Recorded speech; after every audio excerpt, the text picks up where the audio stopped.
I'm Ryan. And I'm Brandon, and we're the Latency, and this is our interview on Gibson.com and Epiphone.com. Or it couldn't be, and I don't know. It could be too. We might be lying to you. Might be. I think this is it. You're probably right. I'm always right. How things happen for you. That's such a cool story, and to be able to hook up, with somebody that's in a rather large Canadian band. What would you tell, or what do you tell? Because you must get this asked by other bands now, especially even out of Vancouver emerging that are trying, to get recognized. What are your words of advice? Like, what are the things that you tell them? Play everything you can. Play every show. Enter every contest. Even if you know, even if it's not like, I don't know if the show will be good. Even if you know 100% the show is going to suck and there's going to be nobody there, play it anyway. Who cares? For us, what do you have to lose, right? And another big thing I've been, I like to try and tell people is don't ever look at anything as a defeat. Never give up, and make sure you always stay true to yourself as well, because if you start doing things that you're not 100% happy with, you're not going to feel fulfilled. So make sure you always do things your way, and don't let anybody tell you how to do. And love what you do. And love what you do. There's no point if you're doing music but you don't love it. Then it's the same as if you were working 9 to 5 and you don't love it. What's the point, right? People get into this because they love doing it. So make sure you're always doing what you want to do, and you're doing things the way you want to do. If you're not a rock star right away, just And attitude, is that important? Yeah, absolutely. You need to be aggressive, I think. Yeah, you need to be aggressive, but you also need to be a nice guy about it. No one's gonna want to work with you or talk to you if you're. You never want to get too big for your britches, especially if that's why you got into this industry, then you're lost already. I think, because this is an industry where everyone kind of has to help each other out. You have to be. You just have to be. You can't be a jerk, I don't think, and survive it. It won't happen at all. Yeah. You have to have a good attitude. You have to have a good head on your shoulders, and but at the same time, if you want people to pay attention to you, you have to be, like I said, you have to be aggressive, and you have to make sure that you're making people pay attention to you, right? Or else, because there's so much out there, you're in just a big ocean of artists, right? You got to make sure that you stick out somehow, right? You can't just be another chum. Now, Fork in the Road has a really strong message in it. Yes. A really strong message. And, watching the video myself, I was really impressed with the message that you're imparting to young girls. Yeah. Because your fan base obviously is about 90% female. I'd say about 92. So, talk about that a little bit. How did that come out? Where did that come from? I have been waiting to tell this story for so long, and I'm so glad that you asked this question. He has to put his guitar down now. Yeah, I'm going to put this down. All right. Lots of hand gestures. So Fork in the Road was inspired. I wrote it when I was in grade 12, so I was about 17. And it was inspired by a little girl that went to my school. I was in grade 12, she was in grade 8.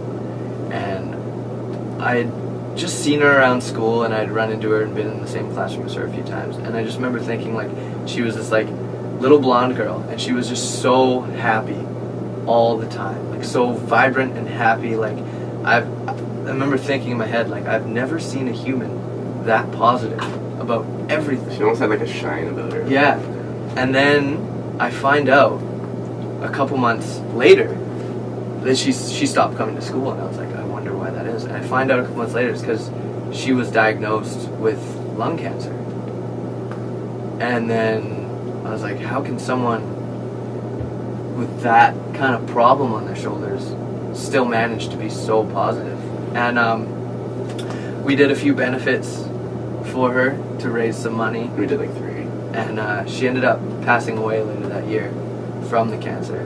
But I remember at the time I was going through a little bit of a dark place in my life, and it was because I was struggling making a decision, a small decision that wasn't very important. And I remember what pulled me out of it is looking at that and thinking, if this little girl can have that on her head and on her shoulders, and still be able to run around with a giant smile on her face and be positive about everything, how can I seriously sit here and look at myself and seriously let something like this hold me up and call myself,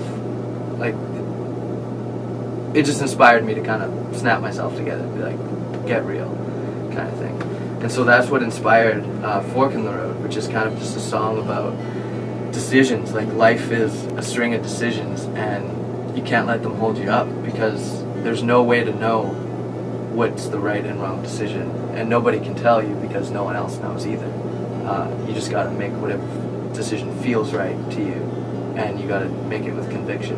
And when you come to that fork in the road. Yeah, and if you know what, you're gonna make wrong decisions sometimes, and when you do, you got to learn from them. You got to make sure you take from them and you don't make them twice. And that's what it's basically about, and that's what inspired it.